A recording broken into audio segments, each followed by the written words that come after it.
odpirati nekatera vprašanja in razvijati alternativne avtonomne prakse, produkcije in ustvarjanja.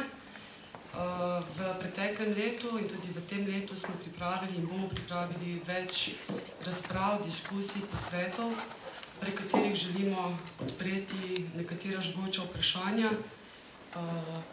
ki se postavljajo bodisi zaradi neprimerno usposobljenega osebja na javnih institucijah ali neprimerno pripravljenih direktiv, politik, zakonov in tako naprej v okviru države. Na drugi strani zaradi velikega dela in bremena, ki ga mora na nek način na svoja pleča vzeti civilna družba ali pa nevladni sektor, in po tretji strani tudi razgrniti pristope, bolj, recimo temu, alternativne, prek katerih poskušamo odpirati neka vprašanja o življenju ljudi, ki so bodisi potisnjeni nekam na robove, bodisi so nevidni, ampak njihova vsakdanja življenja, problematike, s katerimi se soočajo, močno zadevajo.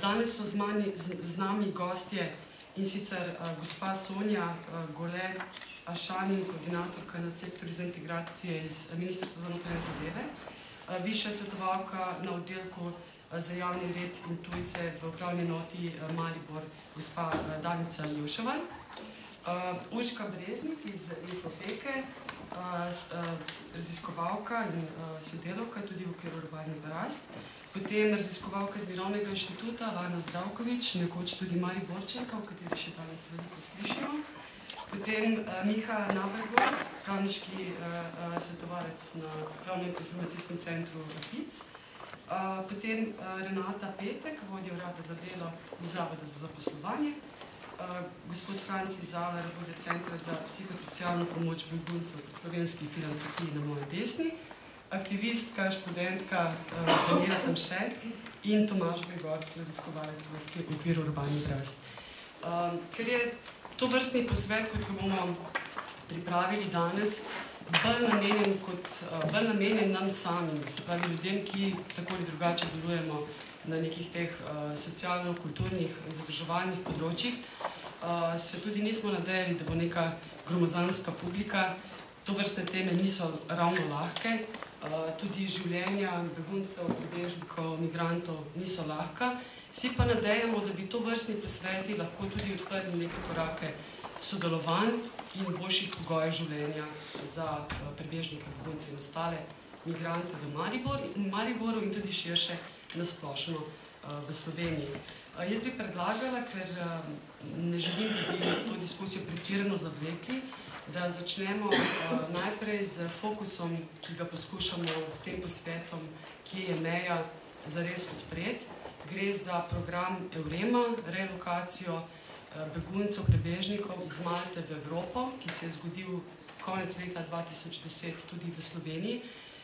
Želela bi, da Tomaž Gregorc, sodelavec v Urbani Brazdah, ki tudi sicer pokriva področje digitalnega nomadstva in teme vezane na delavce, migrante, begunce, prebežnike, da v uvodu 10 minut si vzame za malo bolj poglobljeno predstavitev in analizo enoletnega terenskega dela v Mariboru, ki ga je opravila njegova raziskovalna skupina. Potem bi prosila, da bi nadaljevali z vladnimi institucijami in z morebitnimi replikami in nekimi možnimi odgovori na težave, ki so se pri tej raziskavi pokazale. Kasneje bi nevladne organizacije oziroma predstavnike nevladnih organizacij pozvala, da mogoče tudi na nek način reflektirajo problematiko, ki jo danes tu odpiramo, ali pa enostavno spregovorijo iz svojih izkušenj o teh temah sodelovanja, delovanja z begunci, migranti, prebežniki, in na koncu bi zaključili še mogoče bolj optimistično z bolj aktivističnimi in angažiranimi pristopi, kjer bi mogoče dobili tudi nek širši pogled v probleme sodobnih migracij v Evropski uniji in na splošno širše. Kasneje bomo tudi vas povabili k diskusiji, želje, da tudi z replikami sodelujete vsi današnji govorci. Želimo si konstruktivne razprave, želimo si tudi, da bi po današnjem dnevu vsaj za nekatere prebežnike, ki so danes mogli zapustiti integracijsko hišo, našli zelo konkretne odgovore o njihovem prihodnjem življenju v Mariboru. Zdaj pa Tomaž Gregorc, tebe prosila, da narediš ta uvod. Hvala, Marta. Pozdravljeni še v mojem imenu. Začel bi z nekim širšim orisom, da lahko razumemo, kam se strategija relokacije in tako imenovane delitve bremen umešča. In sicer začel z stavkom, da so sodobne migracijske politike paradoksalne.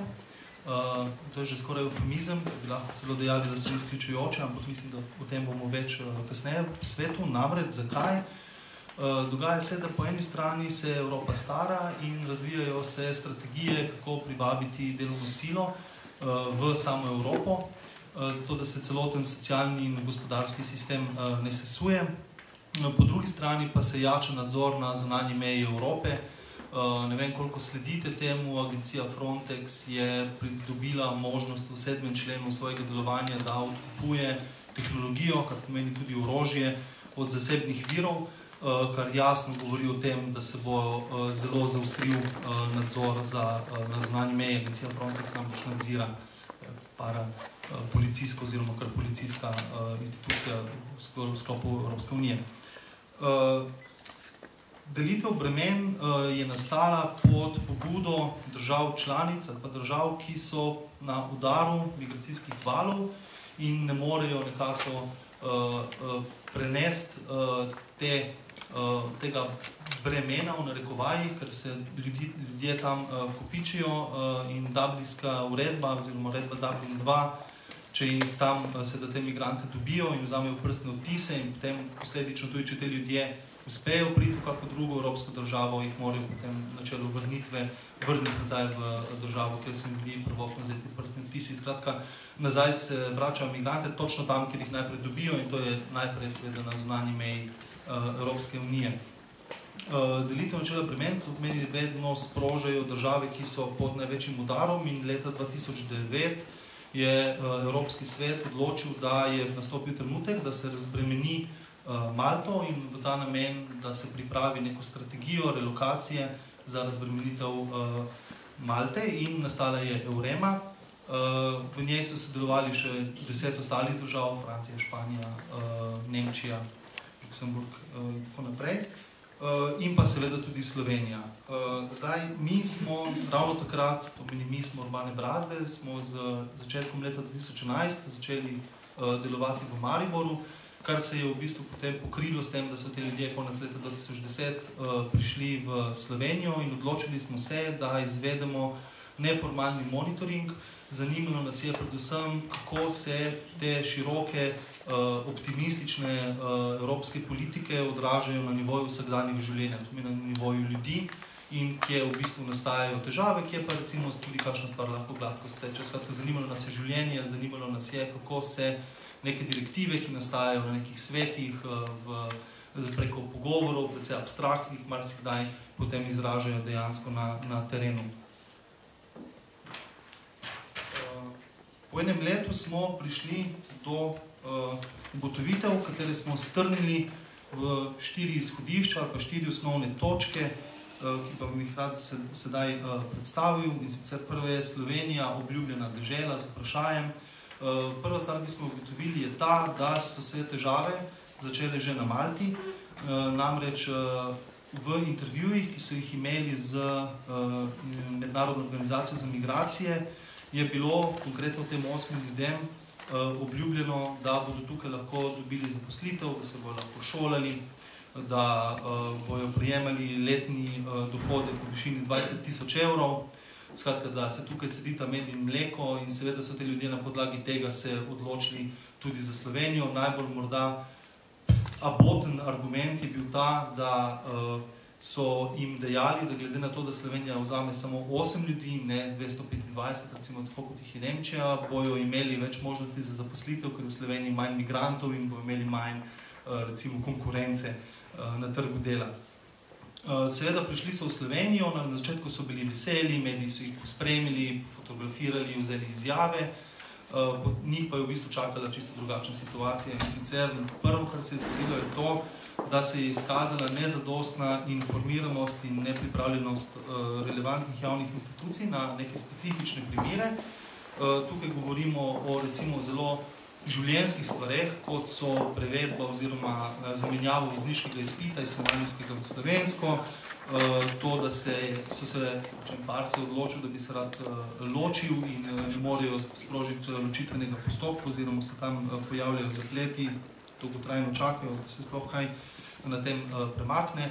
Jezika ne razumejo, kljub temu, da so prejeli nek osnovno injekcijo integracije v obliki slovenskega jezika.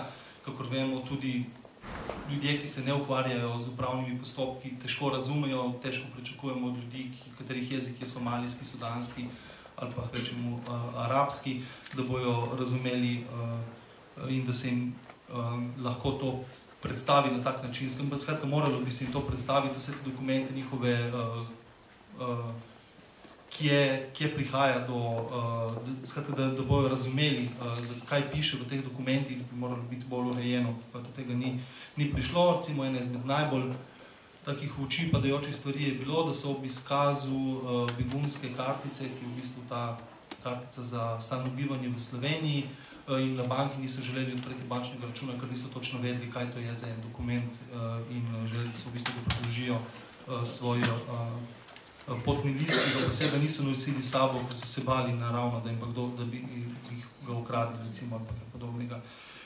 Druga stvar je, da jih je evropska politika in Ministrstvo za notranje zadeve v bistvu predpostavilo v prekerni položaj, namreč popolnoma so odvisni od vladnih in nevladnih organizacij. Od vladnih organizacij so odvisni v smislu finančnega dohodka, še vedno so vsi razen enega brezposelni, in so torej prejemniki socialne podpore, iz tega socialno delo plus nekega zneska, ki ga dobivajo za bivanjske stroške. Tako ekonomsko so neodvisni od seveda nevladnih organizacij, pa je odvisno njihovo praktično socialno življenje, ker v Mariboru ni nekih neformalnih, močnih socialnih mrež, recimo afriških, v tem konkretnem primeru, v katere bi se lahko upeli in preko nje v bistvu dosegali cilje, pa praktično realizirali svoje življenje. Četrto izhodišče je seveda tisto najbolj pereče in sicer na nivoju sistemske diskriminacije. Namreč, kadarkoli želijo sprožiti kakšen postopek, so vedno jim je rečeno, da morajo predložiti nek dokument iz svoje države, ki ga seveda ne morejo pridobiti, in na ta način se jim potem postopki vlečejo, to je konkretno ponovno za ali vpis v šolo, pomeni pridobivanje diplome, nemogoče ne morejo jo dobiti, ali pa za prevedbo oziroma za zamenjavo vozniškega dovoljenja. Se mi zdaj že en mesec trudimo, da pridobimo nek dokument, ki bi izražal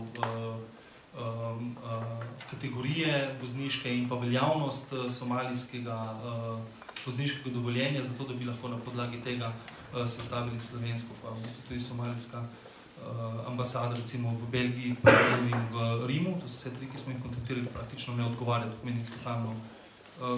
To pomeni, da bomo morali te ljudje ponovno upravljati izpit, ponovno plačati to, medtem ko pa bi bilo dosti lažje, če bi lahko naredili prevedbo.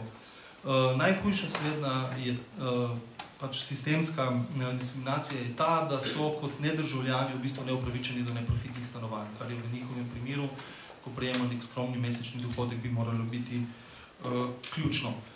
Zdaj, da razumemo razliko med Malto in Slovenijo, na Malti so, po pogovoru z njimi smo ugotovili, da so bili praktično ekonomsko neodvisni, da so bili socialno integrirani, da so službo večinoma pridobivali ravno preko nekih neformalnih mrež in da so praktično živeli normalno, na rekovajih, življenje. Sedaj edino, kar jim je bilo krateno, je to, da Malta pač ne podeljuje državljanstva. Torej, samo na tej točki je tam praktično bil problem.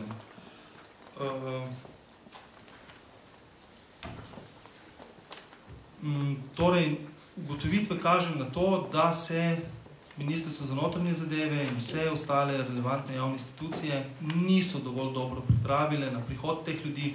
Še enkrat poudarjam, da se te ljudje za Slovenijo niso odločili sami, ampak so jih sem pripeljali evropske politike in glede na to, da je bil poseben fond tudi za Euremo postavljen in da za tem stoji, bo rekel, neka višja instanca, bi se lahko marsikatero od teh stvari preko nekih izjem ali preko nekih poglobljenih pogovorov, recimo z univerzo, preko obveščanjem bank, lahko praktično rešilo, brez da bi na tej točki nastajali zaplet. To jaz bi na tej točki potem v bistvu zaključil, pa predal nekaj besedo. Hvala, Tomaž. Jaz bi pa zdaj prosila gospod Sonjo Gole Pašanin iz MNZ-ja, če bi mogoče lahko vi podali nek pogled na ta relokacijski program EUREME, kajti v vseh dokumentih, ki smo jih dobili, ki smo jih gledali na ravni Evropske unije, pa tudi na ravni Slovenije, je bilo zelo malo institucij, ki so bile vpletene na nek način v to zgodbo. V Sloveniji se ves čas nekako pojavlja MNZ, v nekih trenutkih tudi predsednik države, veleposlaništvo v Rimu. Skratka, tu je šlo za neke načelne odločitve držav, koliko, se pravi, kakšno število beguncev bodo sprejele iz Malte in tudi neka verjetno zelo arbitrarna odločitev, kam jih bodo namestile. Glede na to, da evalvacije na evropski ravni še niso narejene glede EUREME in da tudi v Sloveniji še ni bilo podano mnenje, me zanima, če lahko mogoče poveste malo o tej zgodovini, malo pa tudi, kakšen je načrt za naprej, za Slovenijo in tudi za Evropo. Ja, se pravzaprav zdaj ne vem, kje se ne lotimo, ker je bilo natresenih kar dosti stvari, na katere se bi bilo potrebno kar replicirati, se mi zdi. Ampak mogoče, če začnemo, seveda sama odločitev je prišla z sklepom vlade, na podlagi tega potem se je ministrstvo pristojno za postopke pridobivanja tudi mednarodne zaščite in potem tudi ta projekt peljalo. In moram se najbolj strinjati, da ministrstvo je še nepripravljeno na to, ker smo pravzaprav od samega začetka, že v predhodni fazi, so bili upravljeni tudi obiski na Malti, upravljeni tudi intervjuji z osebami. Predhodno so preko Visokega komisariata za begunce so bili poslani informacije, mnenje komisariata o beguncih primernih za relokacijo. Tako da pravzaprav tudi tukaj smo se potem pripravljali sami kaj in kako, zdaj glede same nastanitve kam, ker je šlo za skupino ljudi in ker imamo integracijsko hišo v Ljubljani in v Mariboru. In v Ljubljani je pač nekako bolj namenjena družinom in pa mladoletnikom brez spremstva, tudi takrat je bila polna v tem času, je seveda bila potem edina izbira integracijska hiša v Mariboru. Zdaj,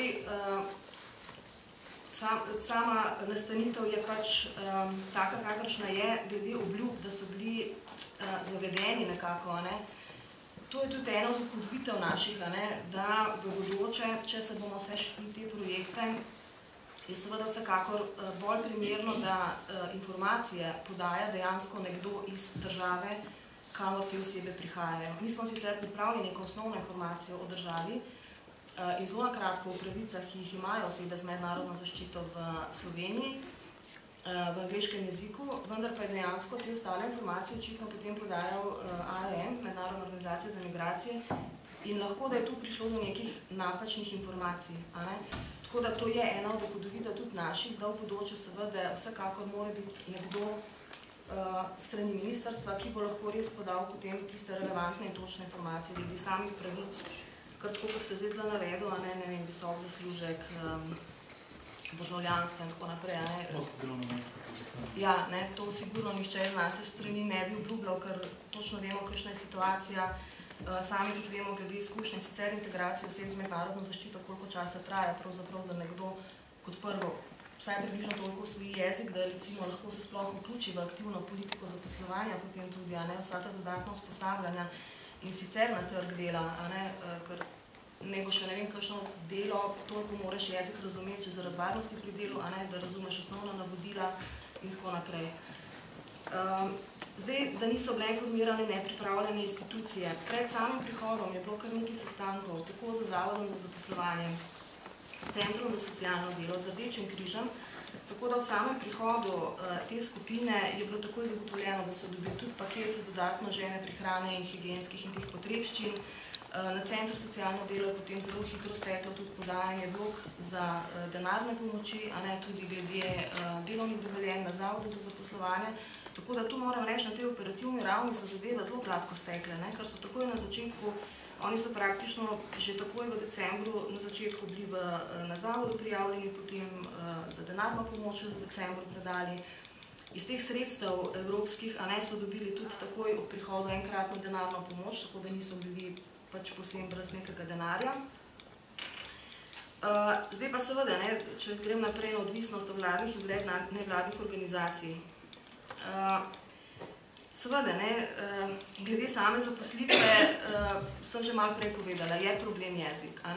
Zdaj jezika so imeli oni takoj, ko so prišli, so imeli tako imenovani orientacijski tečaj, ki je vključeval tudi 90 ur slovenskega jezika. Po tem 3-mesečnem obdobju tega orientacijskega tečaja, drugi del tega tečaja seveda vseboval spoznavanje okolja, mesta kot takega, javni prevoz, vse te glavne inštitucije, ki so center, zdravstveni dom, kako do zdravnika in tako naprej. Po tem zaključenem 3-mesečnem obdobju so pa seveda imeli še 300 oziroma 400 urni tečaj slovenskega jezika. Zdaj pa seveda, moramo vedeti, da sama integracija je dvosmeren proces. In dosti je odvisno tudi od same aktivnosti osebe. Nekateri so tudi bili zelo aktivni, bili prisotni na teh urah jezika, določeni so, lahko manjkali 400 ur, 100 ur, to se potem tudi pozna. Potem je še stvar sposobnosti posameznika. Imajo različno, tudi izobrazbene neke izkušnje, so tudi osebe, ki niso pismene, imajo lahko samo par razredov osnovne šole, zato potem tu prihaja do teh odstopanj, kdaj in kako hitro se nekdo lahko aktivno potem vključi v to dogajanje. In seveda, dokler ne pride na to stopno neke samostojnosti v smislu, da si pridobi zaposlitev, je tako kot ostali, v državi, seveda potem nekako omejen na prijemanje denarne socialne pomoči. In zdaj v primeru, ko bodo šli iz integracijske hiše v zasebno nastanitev, tudi denarnega nadomestila strani Ministrstva za notranje zadeve. Tako da ja, v tem pogledu je res, so zaenkrat seveda odvisni od tega. Zdaj glede, sam na kratko se bom da se ne bom preveč v podrobnosti spuščala. Glede sistemske diskriminacije in teh uradnih postopkov, da se zahtevajo dokumenti iz matične države.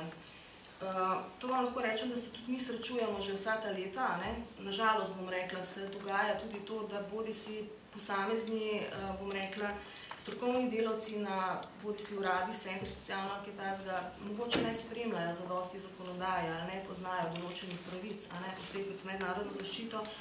In se seveda dogaja potem, da se zahtevajo tudi dokumenti, kar je nonsens. Oseba, ki ima zaščito v naši državi, je sigurno ne more iz matične države potem iskati in pridobiti te dokumente.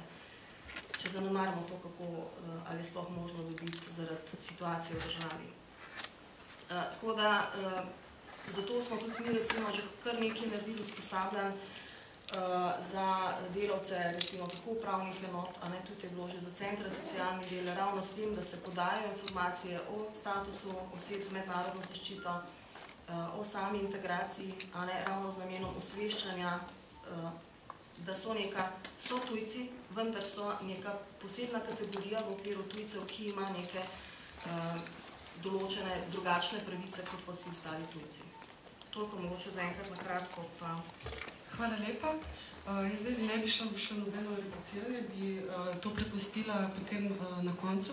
Se mi pa zdi mogoče zdaj dobro navezati Urška na Infoteko in na vaše delo, ker ste bili tudi konec leta 2010, pa v bistvu imate že vrsto let izkušnje dela z begunci, tako da lahko tudi poveste, kaj vse ste kot nevladna organizacija morali početi ali pa želeli početi. Bi pa hkrati vseeno poudarila tri stvari, ki so pomembne. Prvo je, da Center za socialno delo žal ni prepoznal tega posveta tako pomembnega, da bi se ga udeležil. Drugo pa je, da prebežniki, migranti, begunci v Mariboru, ki so iz Sudana in Somalije, ne govorijo angleškega jezika ali pa vsaj, ga večina njih ne govori tako dobro, da bi ga lahko uporabljali v svojem službenem ali pa katerikoli zaposlitvenem razmerju in da so, to si upam trditi, zelo dobro usvojili slovenski jezik, seveda ne dovolj dobro, da bi lahko bili zaposleni in ga pri tem uporabljali, ampak z nekimi intenzivnimi tečaji morda v enem letu pa le lahko postanejo manj odvisni od nevladnega sektorja in posameznikov, ki jim trenutno pomagajo, kar je pa že nekako Tomaž prej pozoril.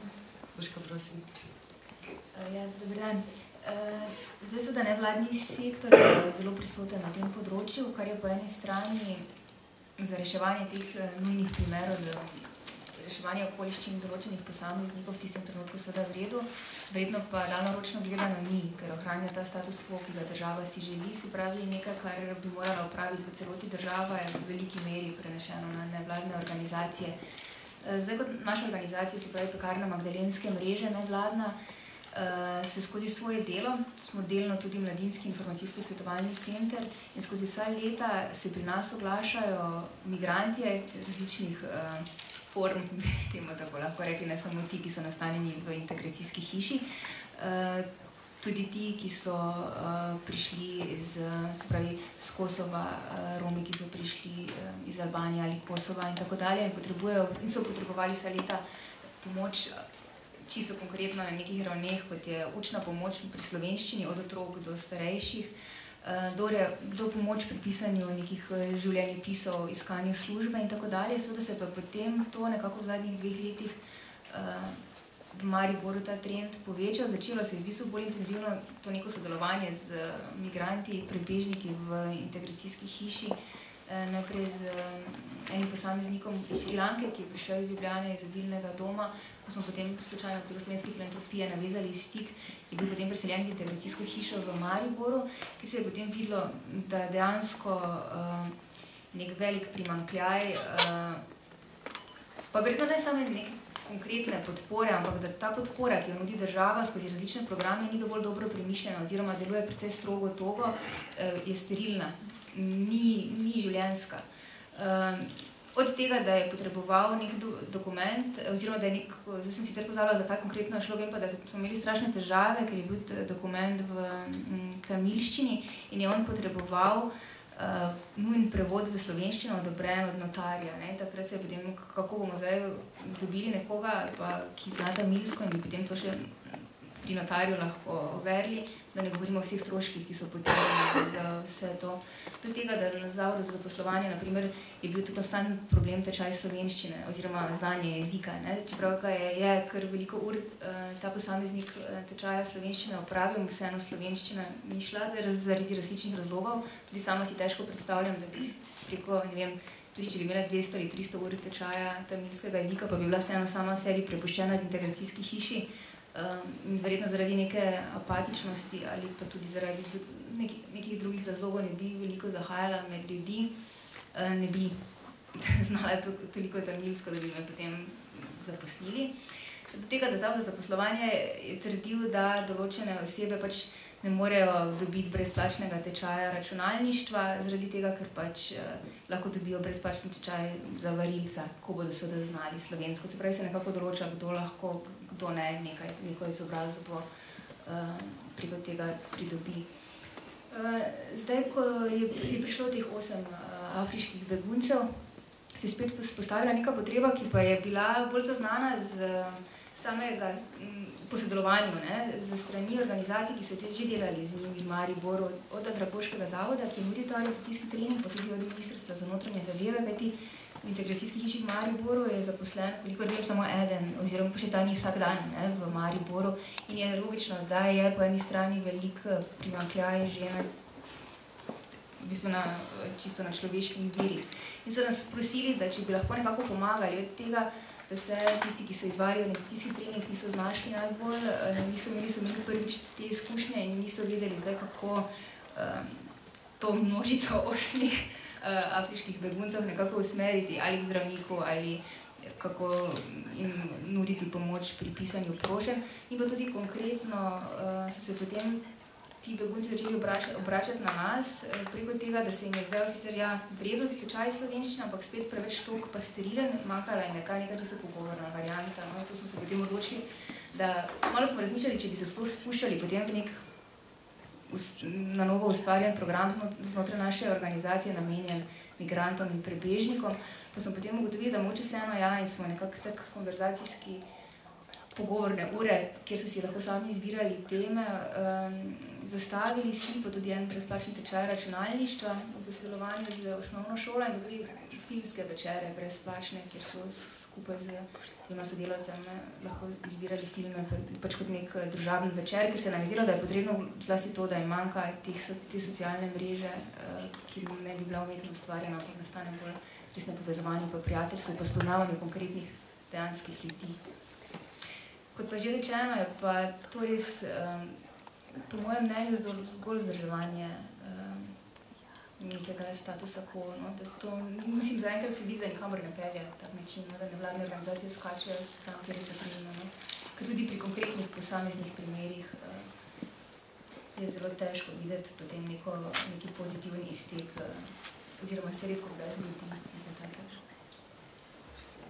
Hvala, Urška. Zdaj bi pa prosila gospod Danico Jevševar iz oddelka za javni red in tujce, če mogoče lahko še vi predstavite vašo izkušnjo, konkretno s temi relociranimi prebežniki iz Malte, pa morda tudi širše, če razpravljate situacijo v Mariboru, kar zadeva statusov, kar zadeva morda tudi izbrisanih oseb, saj nekako z našimi raziskovalnimi skupinami, ki delamo tudi na vprašanje romskih tem, oziroma romskih statusov v Mariboru, se kažejo zelo široke problematike ljudi brez statusov, od otrok do... Mogoče, če malo orišete.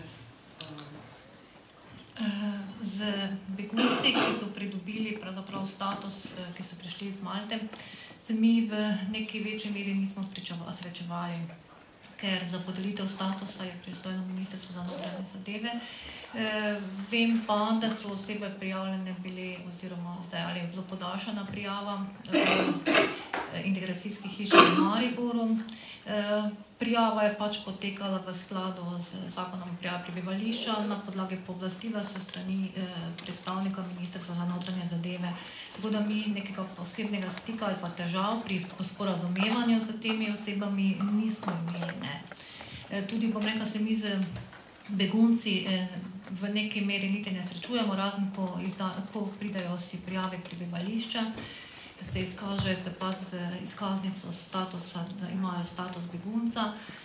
Drugače pa, bom rekla, se mi z temi osebami ne srečujemo, nimamo nekih težav, da bi, bom rekla, pri sporazumevanju, ker status podeljuje Ministrstvo za notranje zadeve in tudi izdaja izkaznice in potem, vkolikor se potem so pri nas nastanjeni in pač pomagamo tisto, kar je pač lahko, ne, pri upravnih postopkih, ki jih pač vodimo tukaj. Pač moram poudariti, da mi izdajamo dovoljenje za začasno in stalno prebivanje tujcev v Republiki Sloveniji, to je tudi področje, ki ga dejansko jaz pokrivam. Tako da se mi srečujemo z državljani tretjih držav in pa državljani Evropske unije, ne, pri izdaji dovoljenja za začasno prebivanje, stalno prebivanje, izdaja potrdil za državljane Evropske unije. Ne. V letu 2010 je bila tudi sprememba zakona, bom rekla, o izbrisanih, ne, kjer so potem tudi te pravice se, bom rekla, razširile, kdo lahko pridobi tale status, tudi otroci, bom rekla, teh izbrisanih, ki so bili rojeni po 25.6.91 in je en od staršev pridobil dovoljenje za stalno prebivanje. Se strani ministrstva je bilo, bom rekla, zelo široko, bom rekla, dana informacija glede tega, tudi, bom rekla, brošure so tudi na upravni enoti in tudi na referatu za tujce vedno dostopne, tudi v jezikih, bom rekla, kar je bivše jugoslovanskih republik, tako da, bom rekla, so lahko tujci, informacije so bile tudi se strani ministrstva na spletnih straneh, ko je začela veljati sprememba zakona, vendar, bom rekla, nekega prevelikega, bom rekla, števila vlog, glede na pričakovanje, pa ga tudi ni bilo, ne, in še ga ni. Zakon, bom rekla, vloge so lahko vlagajo 3 leta, bom rekla, pričakovanje je bilo večjo število, bom rekla, vlog za izbrisane, zaenkrat še ni nekega pretiranega števila vlog do sedaj bilo, tako da, bom rekla, te zadeve sproti rešujemo, informacije so pa vedno, bom rekla, na razpolago tudi na spletni strani, v obliki brošur, v obliki sprejemno informacijske pisarne in vseh, bom rekla, tudi na referatu za tujce. Hvala lepa. Res smo tudi pred nekaj dnevi obeležili obletnico izbrisa. Težka tema. Jaz sem res tudi nekako šokirana s sodelavci v Mariboru, da še vedno je ogromno ljudi brez vsakršnega statusa državljanstva, brez izkaznice, da so Romi, ki imajo izkaznice, kot da bi živeli v centru za tujce v Postojni. Tako da jaz se nadejam, da bomo s kolegicami tudi naredili eno javno razpravo. Je pa v primeru Evreme in tudi teh vprašanj, ki zadevajo Rome, seveda težava, da se ljudje ne upajo izpostaviti. In je težko pričakovati, da bi upali povprašati za status, če starši imajo urejene dokumente, otroci pa ne, oziroma obratno. Tako da zdaj bi mogoče gospod Renato Petek, s katero smo tudi še lansko leto vzpostavili kontakt in smo tudi nekako v sodelovanju prosila, če nam lahko pojasnite, kakšne pa možnosti pa ima begunec, kot so recimo ti prebežniki iz Malte, spravi Somalici, Sudanci, govorijo raznovrstne jezike, težko je predvideti, katero izobrazbo so imeli in nimajo dokumentacijo o izobrazbi. Kakšne možnosti imajo v Mariboru, kaj je zavod konkretno glede tega naredil, kaj lahko še naredi? Lep pozdrav tudi v mojem imenu. Če se navežem malo tudi na moje predhodne govorce, bi želela mogoče na kratko predstaviti, kako je zavod sploh bil seznanjen z to problematiko oziroma z tem prihodom teh prebežnikov iz Malte. Strani Ministrstva za notranje zadeve smo bili obveščeni, da bodo pač ti ljudje nameščeni v integracijsko hišo v Maribor. Predstavnik zavoda je bil samo tudi enkrat prisoten na enem skupnem sestanku, kjer je tudi Andragoški zavod Maribor sodeloval, ki je v bistvu imel na nek način eno ključno vlogo, ko so ti ljudje v Slovenijo prišli, saj jih je prve 3 mesece na nek način spremljal, tudi pri tej integraciji, da rečem, v to lokalno okolje. In moram reči, da nekega dne so se pač te osebe znašle na našem uradu za delo, z njimi je bil gospod Bratuša iz Ministrstva za notranje zadeve in dejansko so se te osebe v evidenco brezposelnih prijavile. Zdaj, status begunca dejansko za te ljudi pomeni, da imajo prost dostop do trga dela tako kot slovenski državljani. Da je dejansko ta prijava v evidenco brezposelnih v prvi fazi bila pomembna zaradi tega, da so ljudje lahko tudi uredili te pravice na Centru za socialno delo, torej uveljavljali to denarno socialno pomoč, ker je seveda zadeva vezana na njihovo aktivnost v smislu iskanja zaposlitve, ampak tu se je pa zelo hitro zadeva tudi ustavila. Zaradi tega, kot je bilo že rečeno, znanje slovenskega jezika, ki ga v bistvu ni bilo, in tudi znanje angleškega jezika je pri teh ljudeh bilo pri nekaterih malo več, pri nekaterih malo manj. Dodatna težava je bila vrstitih, skratka, izobrazbe niso mogli dokazati. Zelo težko je bilo ugotoviti, kakšna znanja ti ljudje imajo, koliko so izobraženi, koliko so usposobljeni, na katera delovna mesta jih potem sploh lahko usmerjaš. Vse zadeve so vezane na to, ko delodajalec prosto delovno mesto objavi, natančno navede, kakšne pogoje mora kandidat za zasedbo tega delovnega mesta izpolnjevati.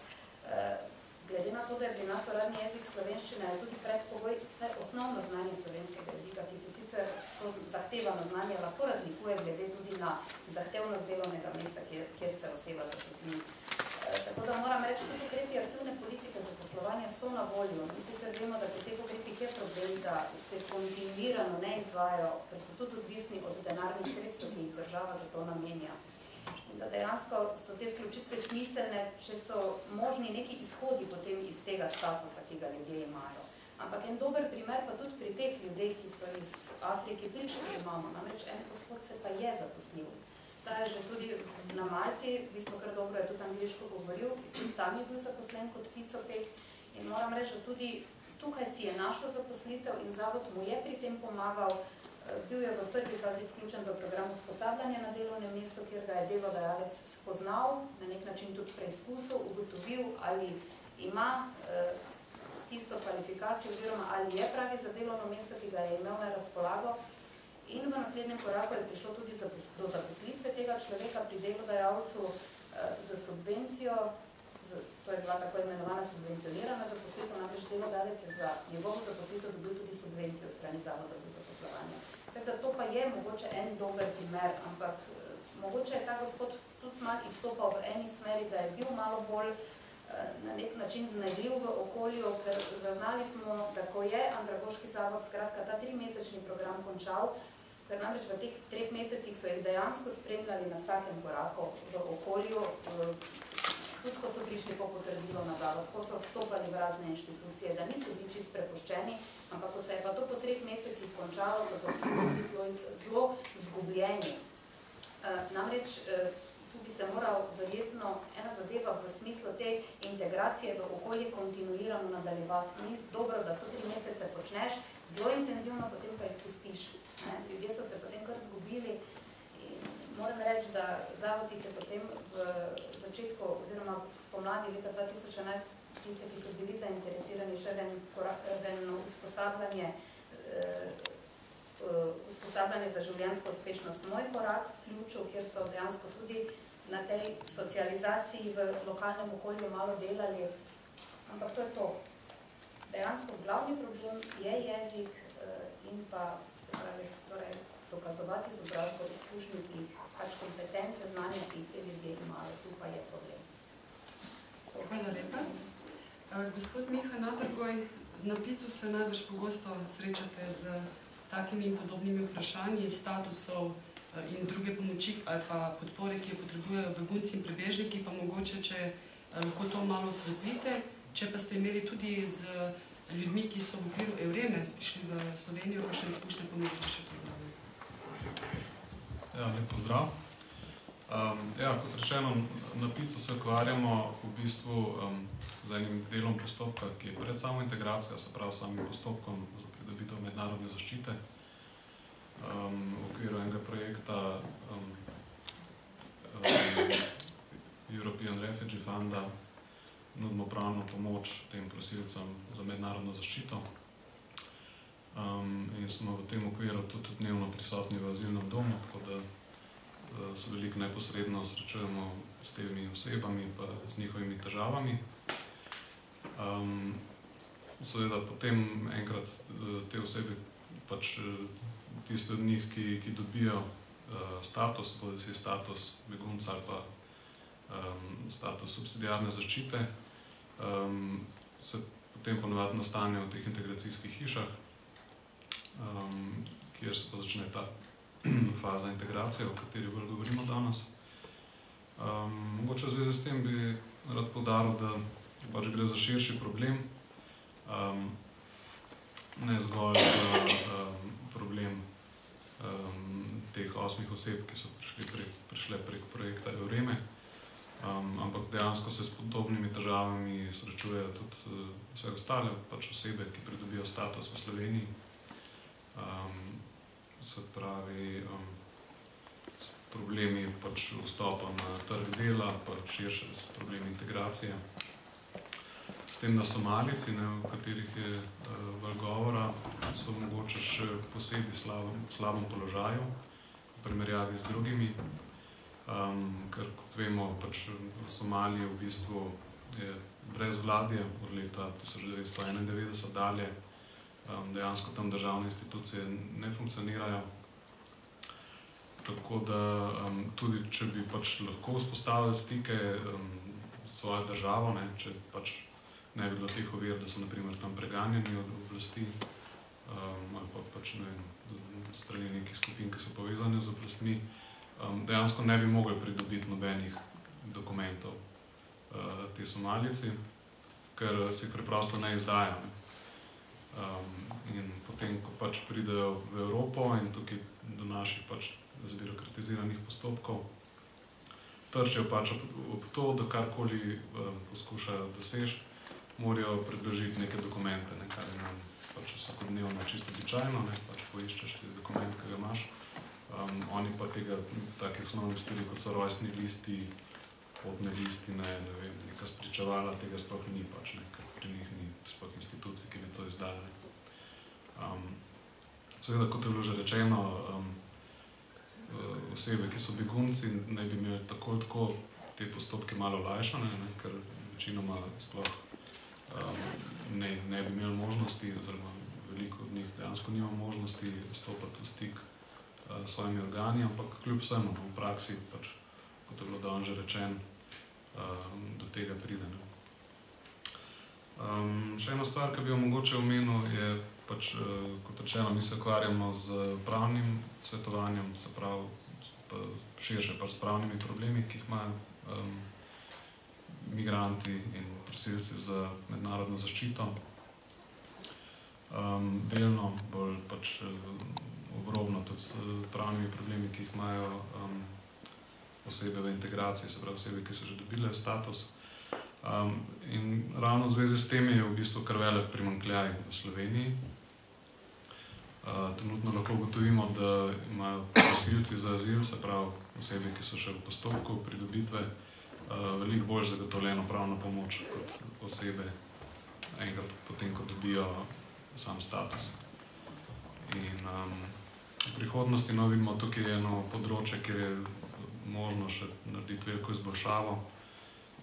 Zdaj, kdo točno bi izvajal tako, recimo, izboljšano pravno pomoč, da so to vladni organi ali nevladna organizacija, v osnovi niti ni pomembno, pač pomembno je, da se pač redno to izvaja, da je nek sistem, kako te osebe pridobijo pač pravne nasvete, pravno pomoč, pač ob soočanju s temi vsemi postopki. In da je pač to nekaj, kar se konsistentno izvaja, ker trenutno je bolj sporadično tako, pač če je kakšen problem, pa potem pač iščejo nekoga, ki bi jim pri tem pomagal, pa se potem kdo najde pač, kaj jim lahko. Zdaj po novem, tako že odprej pač prosilci za mednarodno zaščito so jim na voljo tako imenovani svetovalci za begunce po zakonu o mednarodni zaščiti. In pred kratkim je bila ta pravna pomoč še razširjena, da so zdaj te svetovalci za begunce na voljo tudi na prvi stopnji, se pravi v samem tem administrativnem postopku, pač pridobitev mednarodne zaščite. Prej so bili na voljo samo potem kasneje v postopku pravnih sredstev, se pravi na sodišču. In ugotavljamo pač, ti svetovalci so čist neprimerno poimenovani, ker zakon govori, da so to svetovalci za begunce. Dejansko so pa to svetovalci za prosilce, ker kot določa zakon, pač ta pravna pomoč teh brezplačnih svetovalcev, to je treba poudariti, pač za prosilce so brezplačni, nekako sponzorira jih država. Ta brezplačna pravna pomoč je nudena od trenutka, ko nekdo zaprosi za mednarodno zaščito, pa do trenutka, pač ko je pravnomočno končan postopek, bodi se negativno ali pa pač, da oseba pridobi nek status. Od takrat naprej pa te svetovalci, mislim, ko oseba dejansko postane begunec, pač izgubi svojega svetovalca za begunce, je prepuščena samo sebi, oziroma pač tem pomoči, kakor jo nudijo pač državni organi, pa pač kakšni neformalni pomoči, pa tako naprej. Tako da tukaj je sigurno še veliko prostora za napredek. Hvala lepa. Zdaj bi se pa kar navezala na vas, gospod Franci Zlatar iz Slovenske filantropije. V bistvu kljub temu, da govorimo, da je potrebna podpora bodi si strani države, bodi si strani nevladnega sektorja, pa je vendarle v Sloveniji zelo težko dobiti zaščito. In so redke izjeme, ki dobijo to zaščito. Podobno se tudi dogaja na evropskem nivoju, so pa neke izjemne politike, kot je UREMA, ki določenemu številu ljudi odobrijo pač to možnost stopa in življenja v Sloveniji. Vi nudite psihosocialno pomoč, a mogoče lahko tudi v azilnem domu in tudi v ostalih tovrstnih institucijah, a lahko mogoče poveste izkušnje Slovenske filantropije v zvezi s tem? Hvala za besedo. Jaz bi za začetek se mogoče navezal na sam projekt UREMA oziroma na projekt relokacije, pa mogoče še širše tudi na projekt Resettlementa, ki je nekaj podobnega, ki ga izvaja posebej komisija Združenih narodov za begunce. Zdaj v primeru programa Resettlementa gre za to, da se begunce iz ene neevropske države pripelje v eno evropsko ali pa v eno državo, kjer taka oseba lahko dobi zaščito. Jaz upam trditi, da so ti projekti vsi nekako pesek oči, zato ker treba je vedeti, da izjemno majhen procent, izjemno majhen delež je tistih beguncev, ki dejansko na ta način dobijo zaščito. Tako da mogoče to je neka taka pozitivna gesta, ampak če govorimo širše o nekem reševanju situacije beguncev na globalnem nivoju, to dejansko zelo malo pomeni. Dejansko je to nekako, bom dejal, mogoče lajšanje slabe vesti vlad, ki sprejmejo odločitev, da bodo šle v neki taki program. Zdaj, jaz si tudi upam trditi, kljub temu, da verjamem, da strani našega ministrstva so bili narejeni neki ustrezni koraki, ki so potrebni, da se begunce pripelje v Slovenijo, da sam program nekako ni dovolj dober, da dejansko učinkovito lahko nudil neko zaščito tem beguncem. Zato, ker nazadnje treba vedeti, jaz si predstavljam, Mednarodna organizacija za migracije je na podlagi nekega pripravljenega pisnega materijala, ki ga je naše ministrstvo pripravilo, predstavlja tam, kakšne so možnosti na podlagi zakonodaje za osebe, ki dobijo v Sloveniji status. Tako da tam je verjetno pisalo, da taka oseba lahko tudi pridobi zaposlitev. Zdaj, kako si to nekdo razlaga, pa če mu je taka informacija predstavljena preko nekega predstavnika mednarodne organizacije, ki tudi sam verjetno ne pozna situacijo v Sloveniji detajle, potem si lahko samo sami predstavljamo, na kakšne vse možne načine si taka oseba lahko predstavlja, da bo imela neko podporo pa zaščito v Sloveniji. Tako da jaz mislim, da to vsekakor ni dovolj. Zdaj, verjetno, tako kot je Sonja že prej rekla, verjetno bi bilo potrebno, da dejansko ljudje iz neke države, ki ljudi sprejema, tudi ljudem, ki bodo prišli in predstavili tako življenje pa možnosti v sami državi. Zdaj, kar se tiče sicer Slovenije pa neke možnosti za integracijo, ne samo beguncev, o katerih govorimo danes, ampak tudi širše.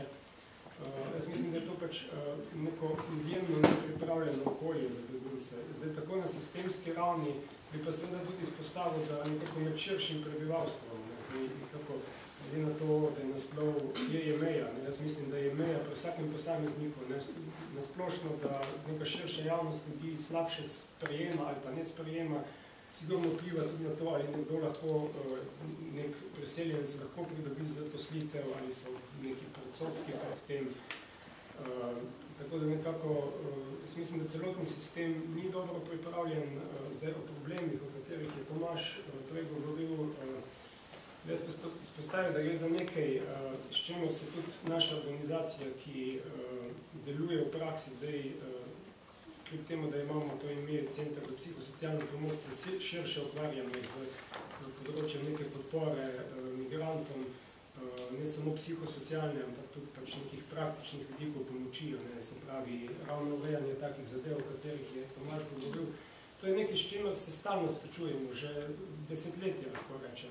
In jaz mislim, da tu bi moral biti neki korak naprej narejeno. Jaz verjamem, da je ministrstvo recimo kontaktira določene službe, da jih tudi izobražuje, ampak jaz mislim, da to nekako ni dovolj, da nekako recimo različne druge službe, se to nazadnje ne gre samo za državne službe, v končni fazi so tudi banke, ki recimo nekomu ne odprejo računa. Nekako celotno okolje, jaz mislim, da je zelo nepripravljeno na sprejem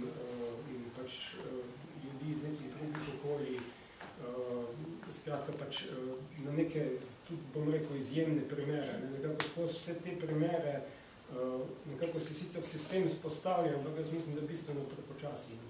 Jaz mislim, da to bi mogel biti neki napredek narejen.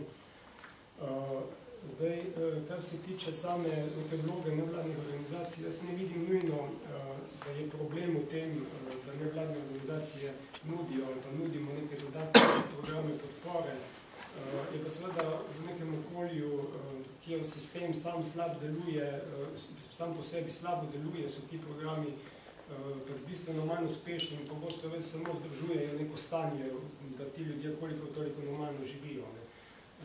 Je pa seveda mogoče bi še spostavila na drugo stvar. Zdaj, recimo, naša izkušnja je, da pač kljub temu, da imajo begunci možnost udeležbe na tečajih slovenskega jezika, se mnogi predvsej bolj učinkovito naučijo jezik, recimo s pomočjo nekega prostovoljca, ki mu pri tem pomaga, skozi neke konverzacije in podobno. Zato, ker je pogosto to nekako bolj človeško, nekako bolj prijazno, nekako bolj tudi časovno se dogovarja in podobno. Tako da jaz ne vidim nujno, da pač nevladne organizacije nekih takih zadev ne bi smele delati in mislim, da lahko komplementarno nekim državnim službam.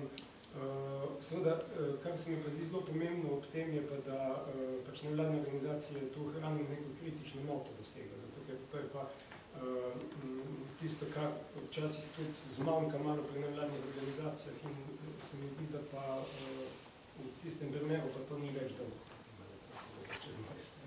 Hvala lepa.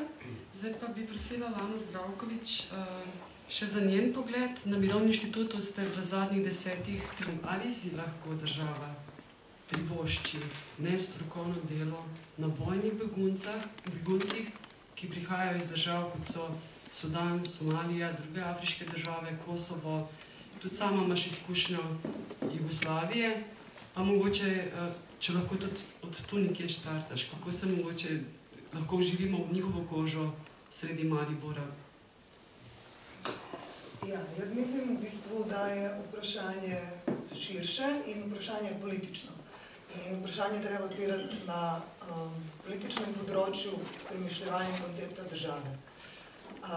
Dokler se gibljemo na področju sprejemanja tujcev drugačnih in tako naprej, smo na zelo ostrem terenu tolerance, ki je absolutno proces, ki terja dve plati in sicer dve instanci in sicer tisto, ki lahko tolerira zato, ker lahko in tisti, ki morajo biti tolerirani in so lahko samo srečni, da so tolerirani. Torej, v bistvu, slišali smo sedaj ogromno stvari z pravnega področja, z pravno-legalističnega področja, ampak jaz mislim, da so to partikularne zadeve, ki jih je nujno treba premišljati širše družbeno-politično.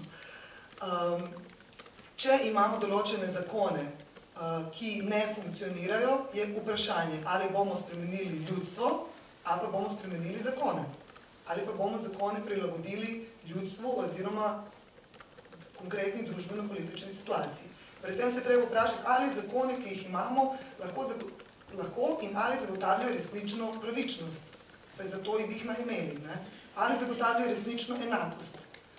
Če temu ni tako, potem smo na področju, ki se moramo resnično vprašati, kaj vsi skupaj počnemo in kako stvari lahko spremenimo. Tako da absolutno bi rada poudarila, da vprašanje tolerance, multikulturnosti, etike sprejemanja drugega pač niso pravilni odgovori.